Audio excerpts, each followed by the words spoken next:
So listen to this story about how a non-Muslim turned to the Qur'an for protection against evil forces. So a friend of mine who is a visible Muslim is recently approached by one of his clients, a non-Muslim lady, who basically says that she and her family have been affected by some sort of black magic, some sort of demonic presence is within their homes.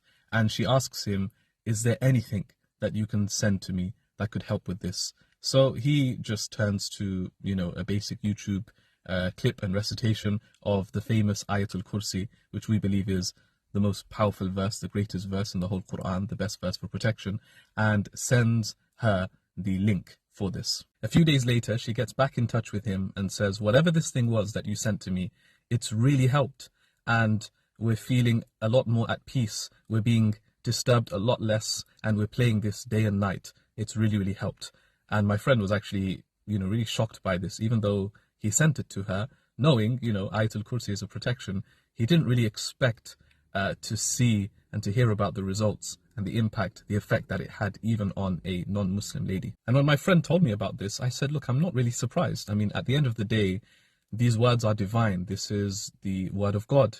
And the benefit of this is not restricted just to Muslims. It can benefit even non-Muslims as well.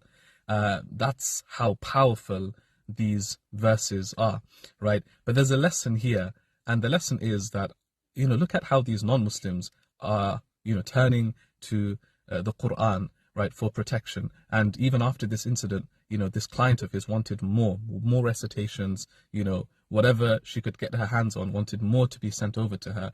And I feel like this is something that we're lacking in, meaning that we don't need to wait until, God forbid, something bad happens to us, some evil eye or black magic or something, to turn to the Qur'an. This is something we should be doing regularly. This is what we call a preventative medicine, right? Daily, Qur'an, these verses like Ayatul Kursi, or the morning, the evening adhkar, the remembrances, is something that should be a part of our regular routine as Muslims. And yes, it will serve as a protection.